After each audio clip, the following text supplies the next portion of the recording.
Salut tout le monde.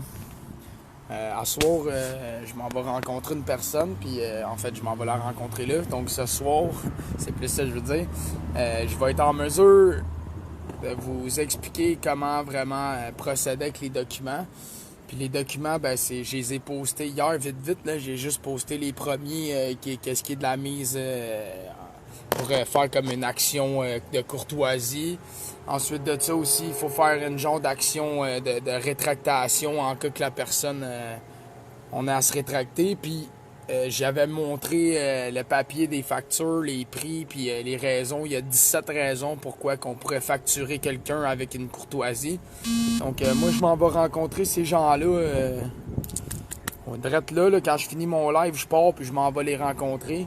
Fait que c'est vraiment important en soi si vous voulez comprendre d'une manière de vous protéger, clair, net de par la loi. Parce que comme on dit, mon père, il m'avait dit un jour, puis dans ce monde, c'est malheureusement vrai, si tu veux t'en prendre à une personne, un individu, ou un individu, ou peu importe, quelqu'un qui veut s'en prendre à toi, malheureusement, la seule manière qu'il va comprendre, c'est si tu t'en prends son portefeuille.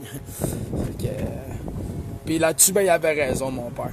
Fait que la seule manière qu'on va être capable d'empêcher les professeurs ou les infirmières ou les médecins de vacciner vos enfants de force, c'est en leur mettant bien clair un avis de courtoisie dans lequel ça dit, gars, là, non seulement tu parles de Nuremberg, de la loi médicale du Québec, du consentement libre et tout, en plus, tu vas y dire, là, en plus de faire ces papiers-là, tu vas faire aussi une mise de courtoisie, un ticket de courtoisie pour les avertir que non seulement là tu leur as donné tous tes droits, que tu consens pas pis tout, mais que aussi que tu leur fais une mise en courtoisie pour leur dire que regardez, là, si vous respectez pas ma volonté, moi je vous charge tant pour X raisons.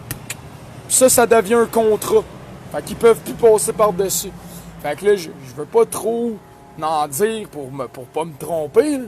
Mais je m'en vais me faire expliquer très clairement les étapes à suivre, comment ça fonctionne, puis je vais vous le rendre à vous. Puis je devrais en théorie faire ça comme d'habitude aux alentours de 20h. Fait que en attendant, soyez forts, lâchez pas de défendre vos enfants, utilisez la loi du Québec. L'article dans la loi du Québec, là, c'est de 1 à 10, c'est très bon. Ensuite de ça, utilisez que s'ils veulent votre enfant des symptômes, que vous voulez pas qu'il subisse un test, mais que vous voulez qu'il fasse de la prophylaxie.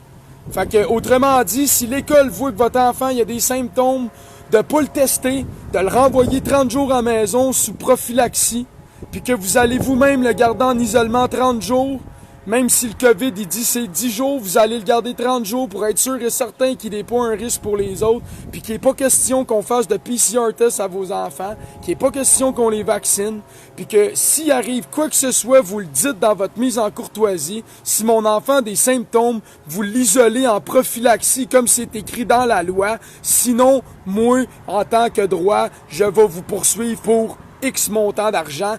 Et non seulement je vais poursuivre l'école, la commission scolaire, mais vous, in persona, en plus par-dessus ça. Vous, l'infirmière, vous, le médecin, vous, le professeur, vous, le directeur, vous, la commission scolaire. Hey, vous allez voir qu'ils vont se calmer en tabarnak. Fait que, si votre enfant a des symptômes, soyez clair, vous voulez la prophylaxie. Il n'est pas question qu'il rentre de Q-tip dans le nez de votre enfant. Il n'est pas question qu'il fasse de prélèvement d'ADN, de salive, de sang, whatever, la substance qui vous appelle, puis qu'ils le mettent en isolement. Vous allez venir le chercher, puis vous allez le garder à la maison. Vous mettez ça bien clair dans les papiers. Bien clair. Qu'il n'y ait pas une petite place, un crise de doute, puis vous les tapez là, man. Puis si on le malheur de faire quoi que ce soit, vous les ramassez toute la gang avec la loi, man. Toute la calice de gang. Comme ça, là, le prochain enfant qu'ils vont vouloir ramasser, ils vont s'en souvenir en tabarnak. Fait que j'ai de la misère à rester calme, mais qu'est-ce que tu veux? Tapez-les sacraments, ça va faire. Fait que je vais tout vous expliquer à ça ce soir, en souhaitant qu'ils coupent pas mon son comme l'autre fois, parce que la dernière fois j'ai annoncé un live important, asti j'en pas de son, tabarnak. Hein? Fait que ce soir, ça va être bien important. Si vous êtes parent puis vous voulez apprendre comment vraiment vous défendre, écoutez mon live aux alentours de 20h. Fait qu'on se revoit ce soir. Du gros big love à tout le monde. Soyez forts, préparez vos papiers, restez droits. Plus qu'on est d'individus un à côté de l'autre à se tenir, plus qu'ils vont avoir peur. Merci à tout le monde. Du gros fucking big love de Joe l'Indigo.